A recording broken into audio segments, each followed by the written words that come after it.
Con todos y todas, muy buenas noches. Espero que les haya ido bien en la prueba. Sí, y bueno, todo lo que, con respecto a las respuestas, lo que dijo mi compañera, lo vamos a revisar al final de la clase. Y ahora, bueno, voy a partir con la clase 2 del módulo 1, ¿sí?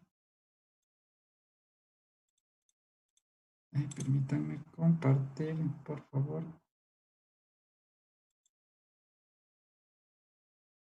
¿No puedes compartir? No.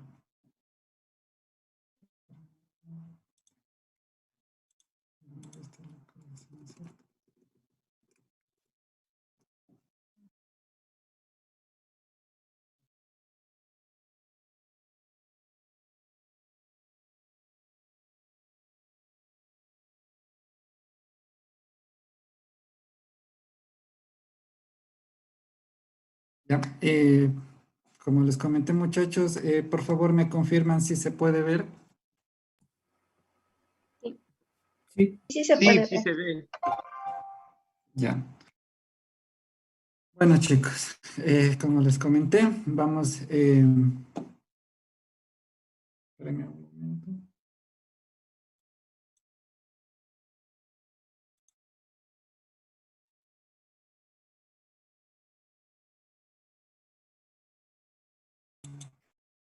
Ya, ahora sí.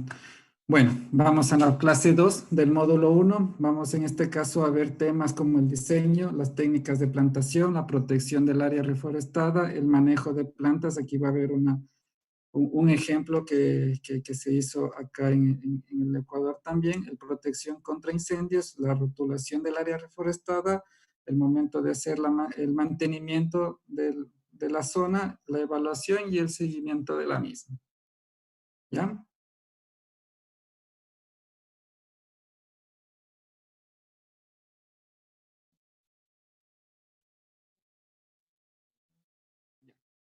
Cuando nosotros vamos a diseñar, ¿sí? Cuando vamos a observar cuántas plantas y cómo vamos así a distribuir el espacio con respecto a cada una de las especies, bueno, vamos primero a considerar la distancia entre plantas, ¿sí? Vamos a tener en cuenta la etapa juvenil y también el espaciamiento que la especie demande al ser adulta. Como ustedes ven acá en la imagen, vamos a ver una cantidad de plantas reforestadas en la primera etapa juvenil van a crecer de una forma igual todas, ¿sí? Y después en la parte de adultos uno va a crecer más y otros se van a quedar un poco rezagados. En la parte de adultos dos va a estar ya más maduros, digámoslo así, las plantas y después ya en la parte que se encuentran ya el bosque maduro en sí, ya vamos a tener ya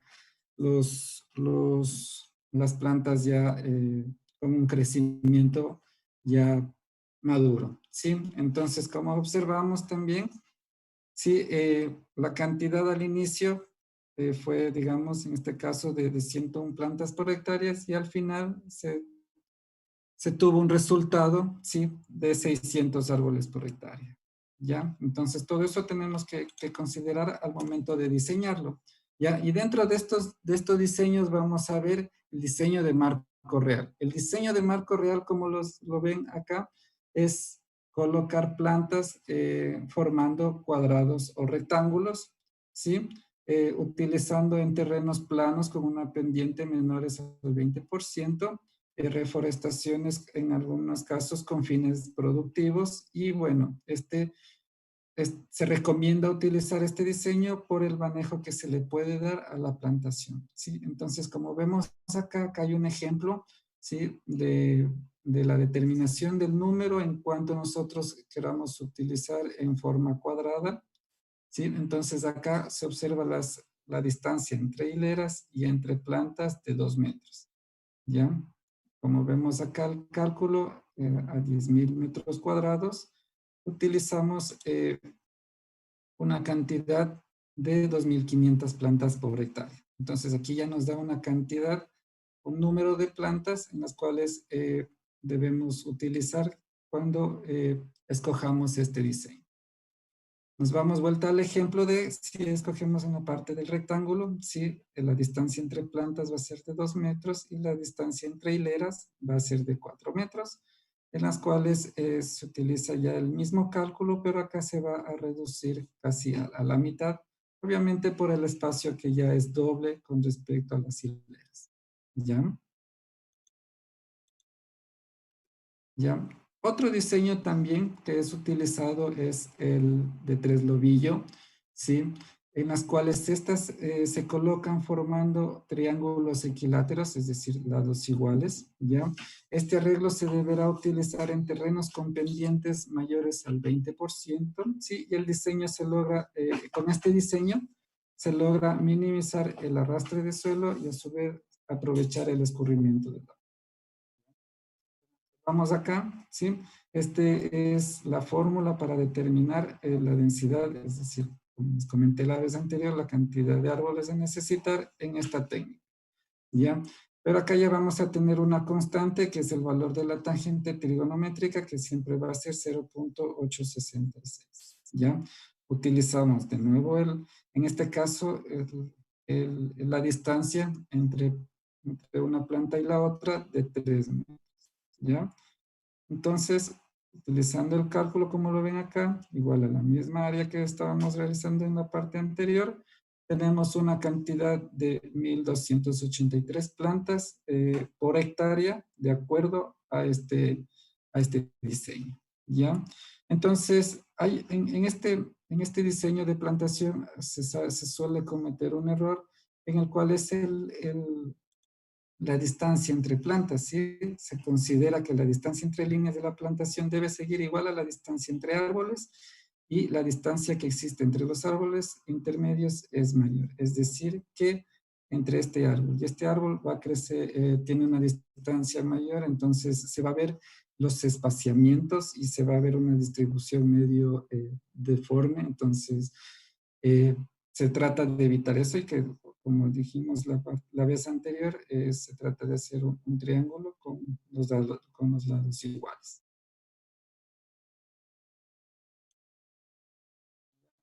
Como les comenté, la forma correcta, 3 metros, 3 metros.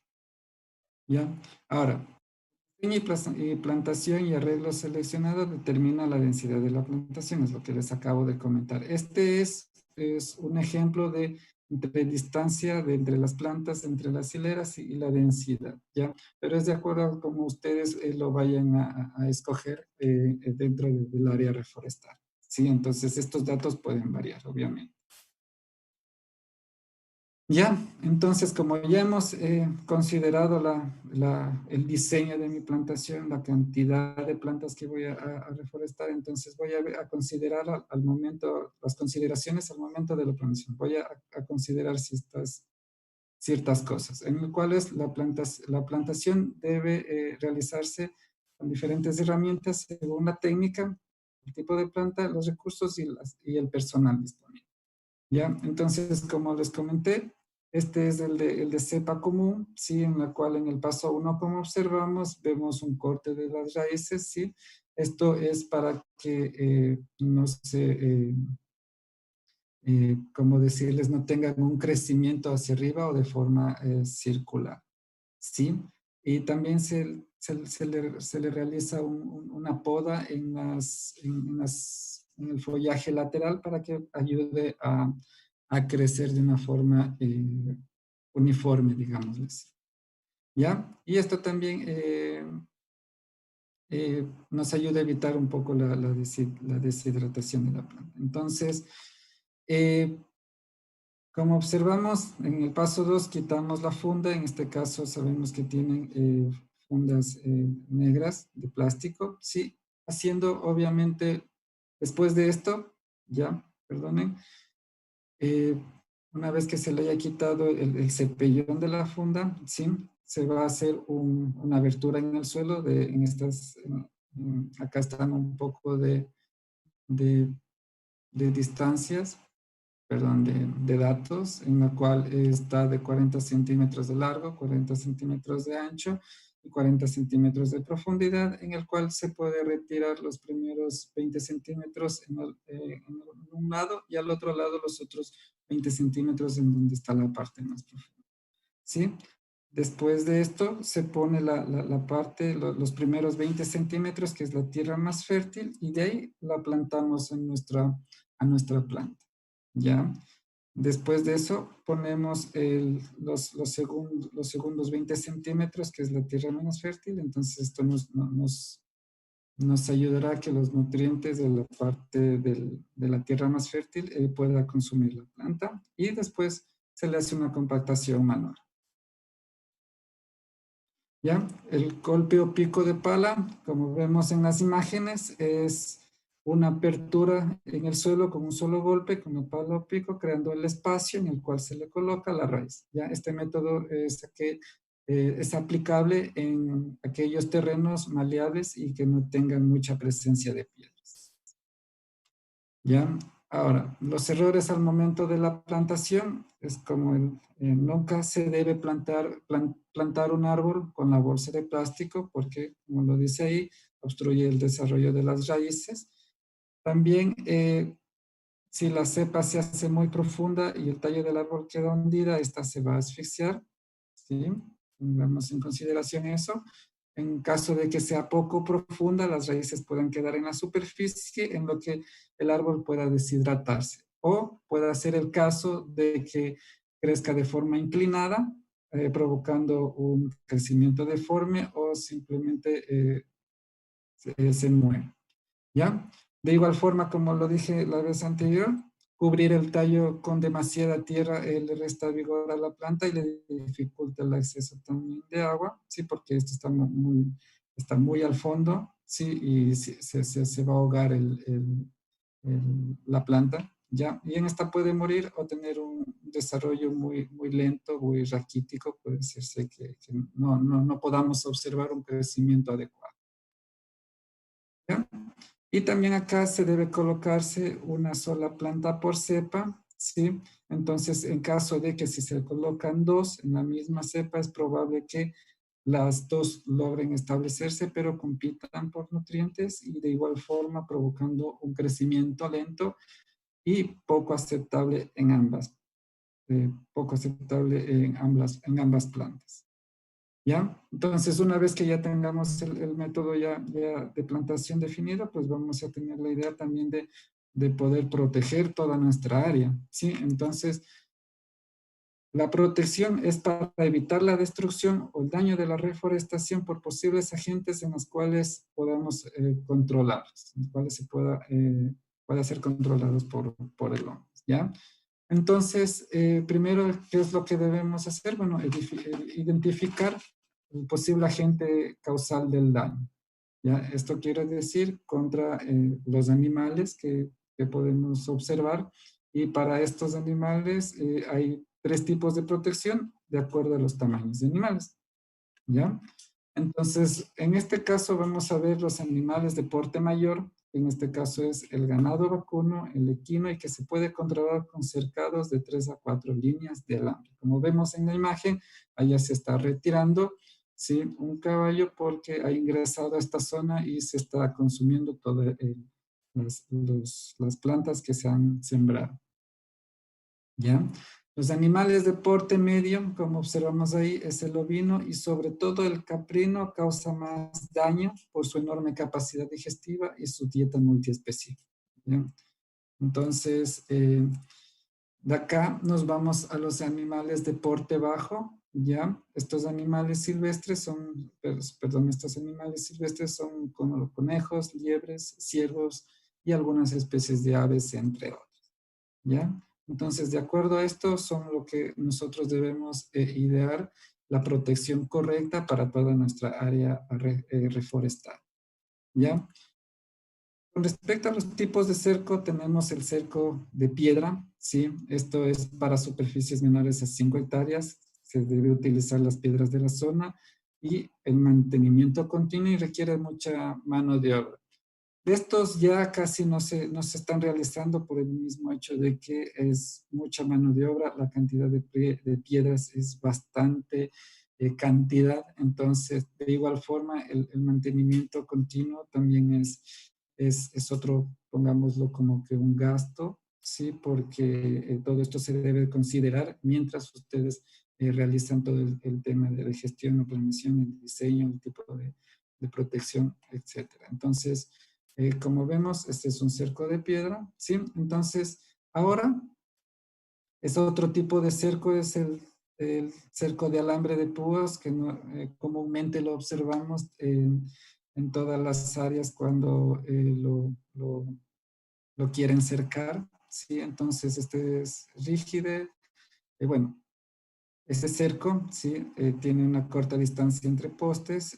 Su uso tiene el uso de alambre, de púas, en algunos casos tubos, ángulos metálicos. Tienen entre 3 o 4 hilos de alambre. Es muy costoso porque obviamente el alambre y los hilos de alambre tienen un costo considerado, ¿sí? Y bueno, se coloca de forma rápida y dura más, ¿ya? Eh, de acá a vuelta tenemos el tipo de cerco vivo, ya que son postes vivos plantados directamente en la tierra con la intención de que se produzcan raíces y se conviertan en árboles. La alternativa de esta es poder reducir la cantidad de materiales como los postes y ayuda a formar una cerca viva. Si ven cómo ven, si observan en la imagen, ya tenemos acá el cerco vivo que ya tiene raíces porque acá ya tiene brotes nuevos. ¿Ya? Y bueno, es más barato, más económico. Después de haber hecho este análisis del tipo de cerco para nuestra explotación, para toda el área reforestada, también debemos ver otro tipo de daños que puedan causar, que en este caso son las plagas y las enfermedades. ¿Ya? Entonces acá ya hay un manejo integrado de plagas y enfermedades, específicamente para poder observar todo lo que nos pueda pasar con respecto a nuestra plantación o al tipo de planta. ¿Ya? En la cual primero vamos a observar la planeación, la prevención, después el monitoreo constante de la plantación, la identificación de la plaga, el estudio de vida y hábitos de la plaga, monitoreo y población de la plaga, selección y aplicación de la estrategia de control y la evaluación de los tratamientos. Ya, entonces vamos a a observar cada uno de estos puntos de acuerdo a lo que nosotros vamos a hacer el manejo de estas plagas o de enfermedades, ¿ya? Entonces, yo para detectar una plaga o una enfermedad debo realizar monitoreos continuos, recorridos en el campo o el sitio en donde se encuentra mi área forestada. ¿Sí? De esta forma puedo tener una detección rápida y oportuna para poder tener eh, o para poder buscar ¿sí? la bibliografía correspondiente a esta plaga o a esta enfermedad para yo poder realizar diferentes técnicas para poderlo controlar o eliminar. ¿Ya? Hay algunas medidas preventivas en las cuales está el aislamiento, ¿sí? En el cual consiste de limitar con barreras físicas una o varias partes de la plantación, para para esto, bueno, ¿por qué se hace esto? Porque evita la dispersión de la plaga o la enfermedad, restringiendo el tráfico, ¿ya? La eliminación de los hospederos alternos, se trata de eliminar plantas dentro del sembrío, sí, disculpen, está ahí mal escrito, y sus alrededores que puedan ser posibles hospedadores de las plagas o las, ¿ya? Con respecto a los canales de drenaje, ya los canales de drenaje evitan la negación de las zonas bajas de la plantación y dificultan el desarrollo de las plagas o enfermedades. En este caso, se debe de estudiar bien a la plaga o a la enfermedad porque puede ser de que en vez de hacer un bien podamos estar haciendo un mal. Es decir, podamos trasladar esa plaga o esa enfermedad a otra zona, ¿sí? Entonces, hay veces que cuidar un área pequeña podemos llevar esa plaga a otra zona más grande y afectarla. Entonces, eso tiene que tener mucho cuidado y de acuerdo al estudio con respecto a la plaga, ¿ya? Aquí tenemos un ejemplo de una medida preventiva, ¿ya? Si ustedes observan ahí, es una planta de banano, de guineo, ¿ya? En los cuales ustedes en el Ecuador, bueno, todos en el Ecuador sabemos que el hongo Fusarium, sí, es la que afecta a nivel mundial a todos estos sembríos. ¿Ya? Entonces, esto se hace un análisis para saber si está mi planta infectada, entonces, ¿qué será? La dispersión del área, o cómo se pudo hacer la dispersión, tuvo hijos enfermos, otro, como les comenté en la parte anterior, hospedantes secundarios, ya, eliminar todos esos de allá. Los insectos contaminados, recordemos, y bueno, acá recordemos que acá el hongo Fusarium, sí, se transmite por el suelo, ¿ya? Entonces, estas son las medidas con las cuales pueden ser transmitidas y se puede hacer la medida preventiva, ¿ya? Es por eso que acá también dice aguas de drenaje y escorrentías contaminadas, ¿sí? Entonces, por eso les comenté que es posible, que no es buena idea realizar, poner un canal de agua al lado de la zona de plantación, porque esta puede, como les dije, llevar la plaga a otro lugar. Sí, los movimientos de partículas de suelo y los insectos contaminados. Ya, entonces, como les comenté, el hongo Fusarium por el suelo, estos son los posibles agentes que puedan dispersar al hongo. Ya, es como ejemplo. ¿Ya? Entonces, después de esto, una vez identificada la plaga o la enfermedad, se pueden emplear diversos métodos para su control y su combate, ¿ya? En este caso está la remoción o destrucción manual. Esto es cuando se encuentran las ramas en la corteza o en el suelo, es necesario hacer la remoción manual y destruirlas en el sitio para cortar el ciclo de vida del insecto o la enfermedad en sí, o de la planta que esté enferma, ¿ya? Entonces, de igual forma, si se han dado cuenta algunas, bueno, dentro de los terrenos, lo que se hace es, se quita, se remueve, ¿ya? Esta planta y se la quema, ¿ya? Entonces hay que tener mucho cuidado en la quema porque esta puede ocasionar un incendio, ¿sí? Entonces debemos tener mucha precaución, tenemos que observar de que eso no se prolifere para otras zonas, ¿ya?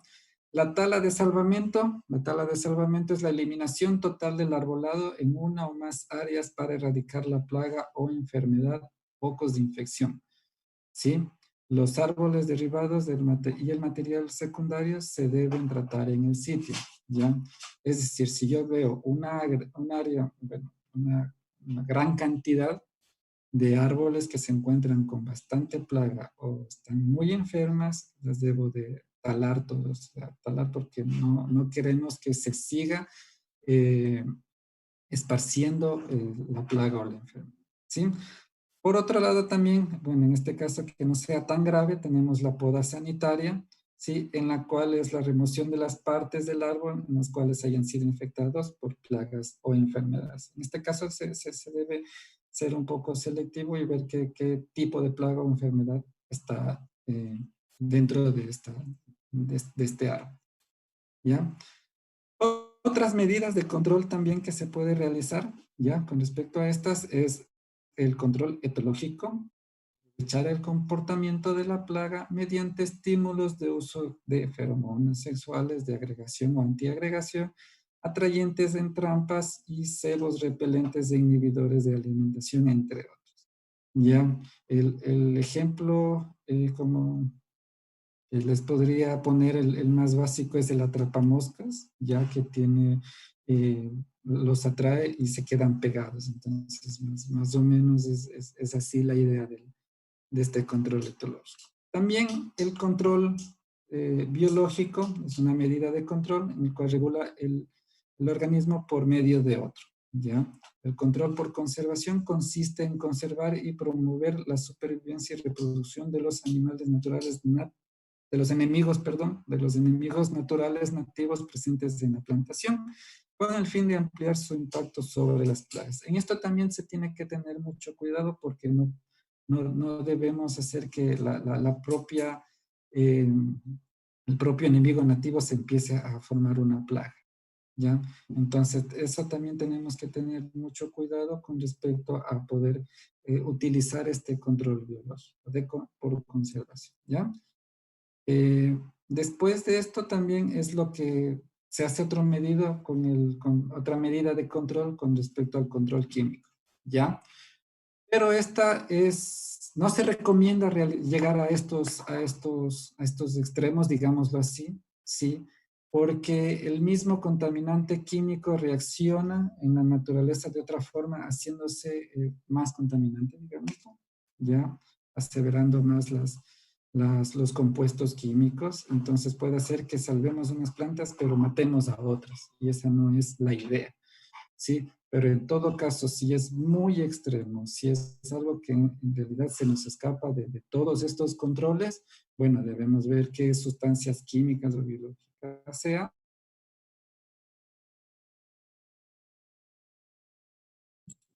Santiago, se te apagó el micrófono.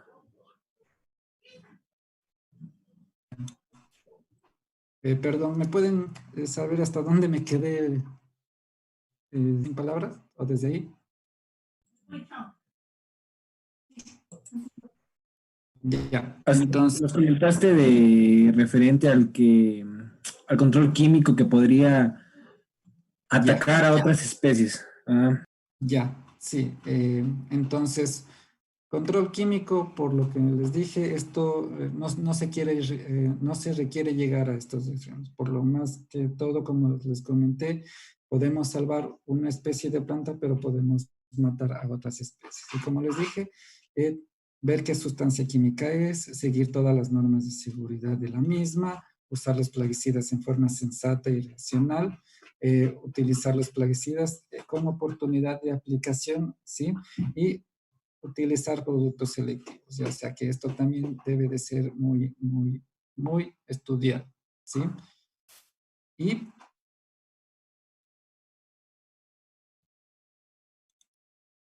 ya, ahora, este es un ejemplo, ¿ya? Este es un ejemplo de una plaga, ¿ya? Que se encontró en la Polylepis racemosa, ¿ya?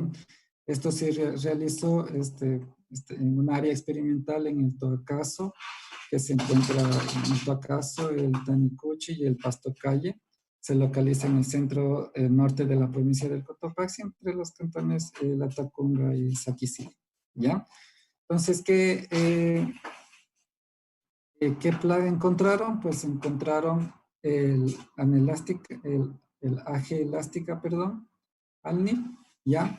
Entonces, ¿cuál es el problema con esta plaga? Es que tanto las larvas como los adultos sí se devoran las hojas, ¿sí? De manera excesiva, y en el cual dejan las nervaduras de las hojas, ¿sí? Entonces, estos nervios quedan a la vista, lo cual puede causar una defoliación profusa en la especie forestal atacada, ¿sí? Entonces, como ven ahí, se observa a esta plaga comiéndose la planta, ¿ya? Y bueno, como medidas para combatir esta plaga, las medidas culturales, en lo que yo les comenté en la parte anterior, es extraer los árboles enfermos o con infestación de plagas. Y también puede realizarse las podas, como los mencioné. Sí, las medidas biológicas, en este caso, las aves insectívoras que se pueden alimentarse de esta larva, de esta plaga, ¿ya? Y las medidas químicas, como les comenté, y lo que no se puede llegar es, las medidas químicas no son recomendadas en espacios naturales, ¿ya?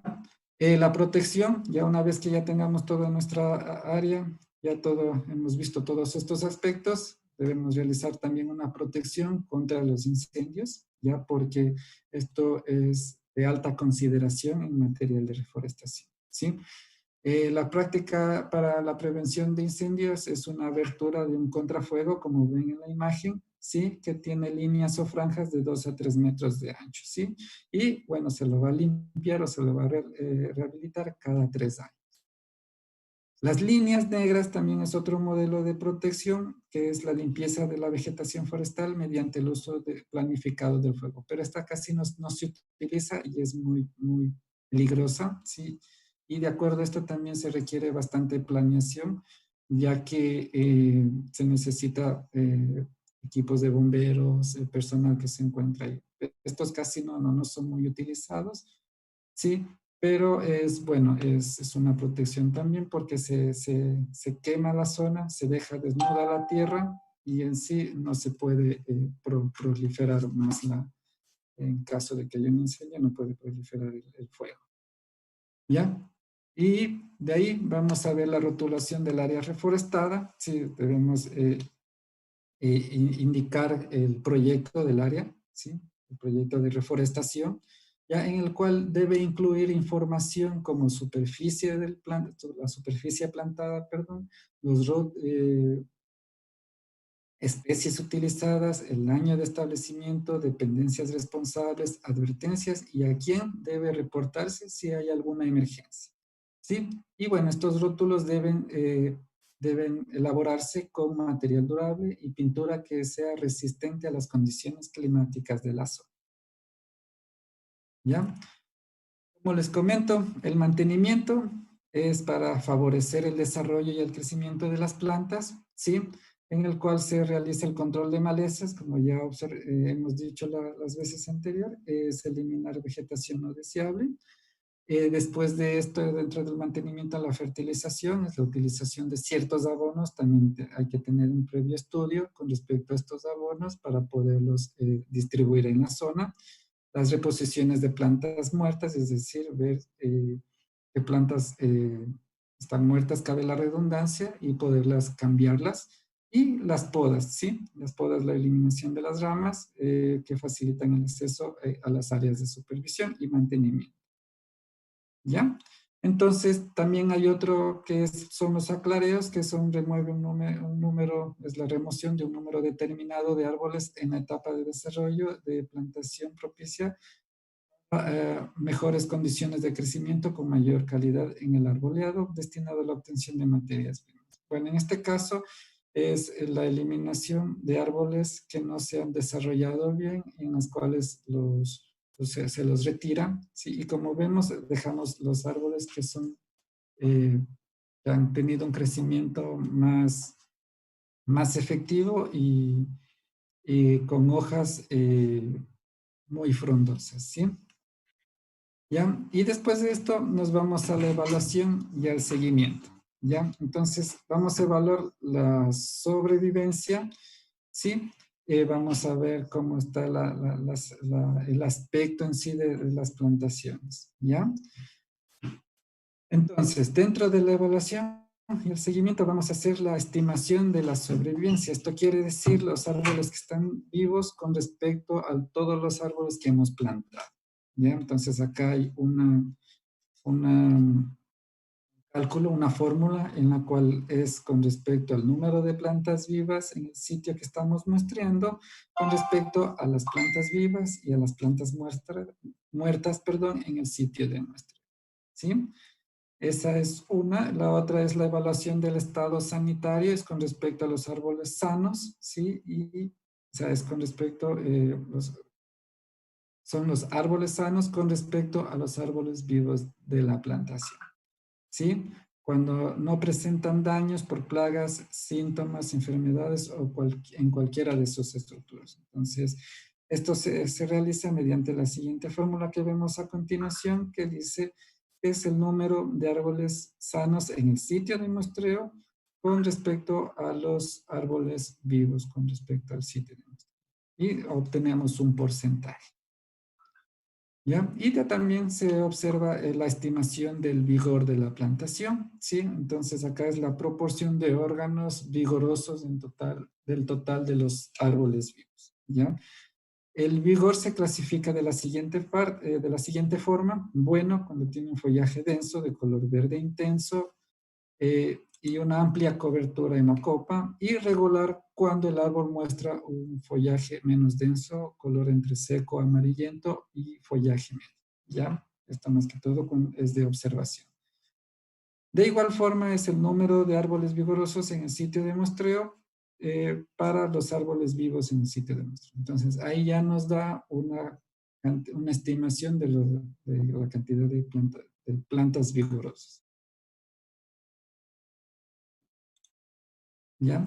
Y como recomendaciones finales, con todo esto que ya hemos conversado con respecto a la primera clase y la segunda clase, hemos terminado el primer módulo, ¿ya? Y las recomendaciones finales es que tenemos que observar los recursos disponibles, las brigadas de trabajo entre 10 a 15 personas, asesoramiento técnico, sí debemos de, de estar muy bien asesorados para poder hacer una. La reforestación se debe hacer en horas en horas del día en que las temperaturas no sean tan altas, ¿sí? Designar a un cierto número de plantas a los participantes en la reforestación, sí, y la reforestación debe realizarse durante los 2 primeros tercios de las temporadas de lluvia, es decir, antes que termine las lluvias, sí, con respecto, bueno, procedente a, si las plantas son procedentes de los viveros y el material vegetativo, eh, después de las épocas de lluvia, evitar la pudrición. Es decir, si yo la planto antes de las épocas de lluvia, cuando llegue toda esta temporada, las plantas se me van a morir y se me van a pudrir. Eso es más que todo. Entonces, hay que tomar en cuenta. Entonces, ahora terminamos el módulo 1, que es en gestión y el manejo de la reforestación, ¿sí? Con respecto a todo lo que hemos conversado entre la clase 1 y la clase 2. ¿Ya? Como dijo mi compañera, vamos a realizar las preguntas al final de cada uno de esta clase, ya de las clases, ¿ya? Por favor, con respecto al tiempo, de aquí también vamos a realizar el módulo 2, así que tratemos de tener preguntas objetivas con respecto a lo que yo les he planteado acá, ¿sí? Les agradezco mucho y hemos terminado el módulo. Ya, muchas gracias Santiago por la presentación. Ahora, como comenté en el chat, vamos a tener poquito tiempo para las preguntas y va a ser dentro del tiempo de descanso. Así que son 10 minutos, creo que ya son las 7 de la noche con 11 minutos y regresamos a la clase a las 7 de la noche con 21 minutos. Serían 10 minutos de descanso y ya con eso nos deja un margen muy chiquito para la siguiente clase, ¿sí? Así que no tarden en volver. Déjenme compartir pantalla.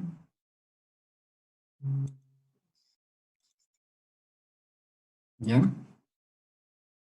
¿Se observa, por favor? ¿Me pueden decir que sí? Ya. Sí, sí se observa. Sí. Ya, en el módulo 2 vamos a ver ya un poco de métodos y un poco de técnicas de reforestación. Los métodos va a ser más que todo con respecto a lo que utilizamos nosotros los viveros, ¿sí? Y con respecto a las técnicas vamos a ver un poquito más de técnicas de reforestación diferentes a la que vimos como la de pala o la de cepa común, ¿ya? Entonces vamos a ver nuevamente consideración de aspectos, ¿sí? Como les comenté la vez anterior, ¿qué especie vamos a utilizar? Vamos a tener criterios de selección de la especie, ¿ya? Cómo es las características ambientales del sitio, el uso deseable de mi parcela a reforestar y la disponibilidad de propágulos de la especie local, ¿ya?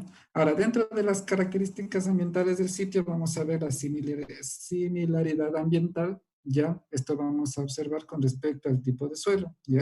El tipo de suelo va a influirnos en el cambio de tipo de vegetación, ¿ya? Entonces, como vemos en la imagen, ¿sí? Puede ser que acá tenga más de zonas de piedras, sea más pedregoso que en la zona que se encuentra acá en el fondo, ¿sí? Que puede ser que tenga un suelo más blando, eh, con más materia orgánica, ¿sí? De igual forma, el clima del sitio también va a ser determinada por la precipitación y por la temperatura. Ya puede ser que en esta zona de acá haga más frío, que en la zona de acá tenga una temperatura más cálida. Por eso se observa la proliferación más de diferentes o de la misma. ¿Ya? como vamos observando, en caso de que no tengamos en cuenta, o sea, cómo es la zona, deberíamos irnos, como ya les comenté en las clases anteriores, eh, tener en cuenta el conocimiento de los pobladores, de las áreas que se va a reforestar y son, ya que son un gran aporte de información sobre el sitio.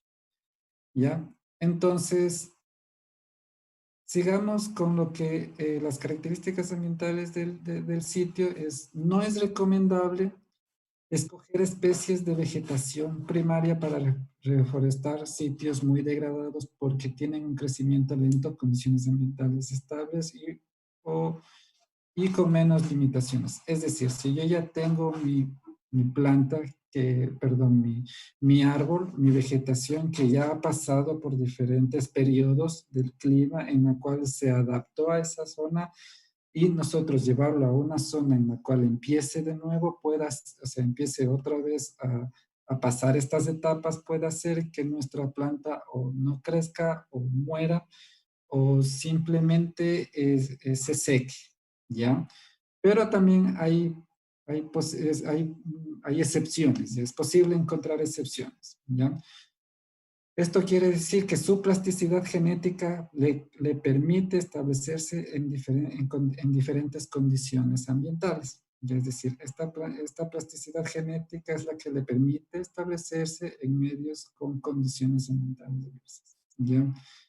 Entonces, eso quiere decir que esta planta pudo haber pasado también estas condiciones y cuando nosotros le llevemos a otro terreno en el cual tuvo al comienzo estas dificultades, puede hacer que se pueda establecer y crecer de una forma favorable. Pero eso es como decirles, si yo voy a trasladar, pongo como un ejemplo de 100, una solo vaya a poder sobrevivir, ¿sí? Otra también de las características ambientales del sitio, bueno, es importante detectar los rangos de distribución de especies y las condiciones ambientales. Algunas presentan una amplia distribución. Amplia distribución. A este tipo de especies se les conoce como agresivas. Estas no es como decirles que es agresivas porque causan daño, no, sino que se les dice así agresivas por la cantidad presente en la zona. ¿Ya? Entonces, como comentamos en la clase 1, pueden ser importantes para realizar reforestaciones exitosas. ¿Por qué? Porque protegen el suelo de la erosión, incorporan materia orgánica y la formación y retención del suelo.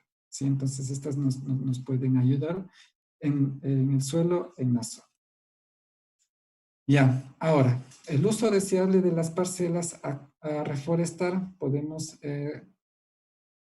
observar que son las siguientes, que es contrarrestar los efectos nocivos de la reforestación, ¿sí? De la deforestación, perdón, ¿ya? El uso productivo particular y el uso investigativo. Como vemos en las imágenes, hay unas pequeñas parcelas en las cuales se está realizando plantación para investigación, ¿sí? Otro aspecto a considerar es la disponibilidad de propágulos, como ya les comenté en las clases anteriores, considerar especies locales que vamos a producirlas y en este caso puede ser semillas, plántulas y los rebrotes. Ya, ahora hay entre las causas principales de no contar con una buena calidad de propágulos es debido a que la planta no tiene una producción anual de semillas, es decir, que en un año no vamos a tener semillas de esa planta y como yo les dije, hay que hacer un estudio para saber un estudio de la especie de planta para saber cuándo podemos obtener semillas. ¿Ya? Otra es la explotación excesiva y que no permite que la planta tenga un crecimiento y una reproducción normal, es decir, que no llegue a su madurez. Y otra que existe una porción muy alta de semillas con plagas o enfermedades, es decir, que tengamos a la planta madura, tengamos todas estas semillas, pero que se encuentren enfermas. ¿Ya? Entonces, en caso de que no tengamos una disponibilidad grande de semillas, se puede realizar la propagación se puede hacer se pueden propagar de forma vegetativamente, ¿ya? Es decir, que se puede obtener una planta independiente a partir de una rama, una estaca, ¿sí? Y como vemos puede crecer otra planta, ¿ya? Esta opción es viable solo en caso de contar con los siguientes aspectos. Que el material vegetativo sea de buena calidad, es decir, saber que mi planta tuvo condiciones adversas en las cuales se pudo crecer, pudo desarrollarse, ¿sí? Y también que el conocimiento preciso de las plantas preciso de las partes de la planta que pueden ser utilizadas con este fin. Entonces, no es solo de tomar a la planta, cortar la estaca y sembrarla, no, toca ver qué punto, ¿sí? Es deseable para poder quitar la estaca en este caso y poderlo trasplantar, ¿sí? Como se dice acá, el dominio del manejo de la estaca antes y después de ser trasplantada, conocer la época más adecuada para realizar esta práctica, contar con un abundante banco natural de plántulas no asegura que estas sobrevivan al ser trasplantadas. Es decir, yo no puedo almacenar una gran cantidad de estacas por el mismo hecho de que se puedan secar, ¿sí? Entonces, generalmente se toma la estaca y se hace el trasplante de una forma rápida, ¿sí? Y todo generalmente, las plántulas en el traslado suelen sufrir un fuerte estrés que ocasiona una alta mortalidad, ¿sí? Entonces hay que tener mucho cuidado con respecto a la estaca. ¿Ya? Entonces, de acuerdo a eso, tenemos todo ya los aspectos a considerar. Entonces, de aquí ya voy a hacer un estudio más a fondo con respecto a la especie, ¿sí? Con respecto a qué, a que nos ayude a conocer los aspectos biológicos de esta planta, ¿ya? En lo cual, ¿qué se recomienda particularmente en los estudios? Pues estudiar la fenología, la germinación y el crecimiento, ¿ya? La fenología es el estudio de los procesos del ciclo de vida de las plantas, ya con relación a un calendario anual, es decir, en un año cómo se me va a desarrollar la planta, ¿ya? Eh, y cuando no se tiene con este estudio, ¿sí? Se debe de igual forma reunir información de los pobladores y qué es lo que debemos preguntar. ¿En qué etapa, en qué época eh, hay plantas? ¿Cuándo es su maduración? ¿Cuándo ven que se empieza a envejecer? ¿Cuándo es un árbol viejo? La cantidad de hojas. ¿En qué época pierde estas hojas? O si está de forma permanente todo el año.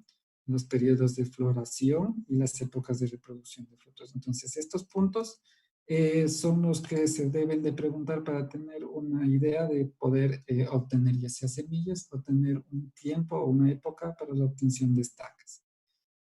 Ya, otro también estudio previo para la selección de especies es la germinación, si en estas cuales es conocer cuáles son las condiciones más adecuadas para germinar la semilla y de esta manera se obtenga suficiente cantidad de plantas. Ya, se hace un estudio con respecto a esta. Y también el crecimiento. ¿Cuál es la tasa de crecimiento de esta especie? ¿Ya? Estos estudios también proporcionan datos muy importantes, ¿ya? Un estudio también es un estudio complicado ya que requiere un esfuerzo adicional. Es decir, debemos de tener paciencia para poder estar observando el crecimiento, y poder medirlo. Entonces, eso es por el momento los datos importantes y por otro es que es un estudio complicado porque puede hacer de que lo cuidemos demasiado que se nos vaya a morir. ¿Sí? Hay veces que ha pasado eso, ¿ya? También esto es registrar cuál es el incremento promedio de la especie en altura y en cobertura, ¿ya? Entonces, de acuerdo a esto, todo este estudio previo, vamos a tener ya el método de reforestación con respecto a la infraestructura necesaria. Ya, esta es una técnica de producción con infraestructura necesaria. En este caso vamos a ver el método que requieren de vivero. ¿ya? Entonces, esto es como el método de plantas producidas a partir de semillas.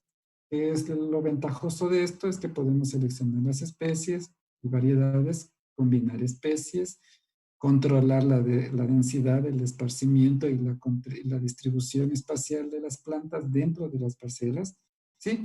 Y facilita los cuidados y labores que se realicen dentro de la planta.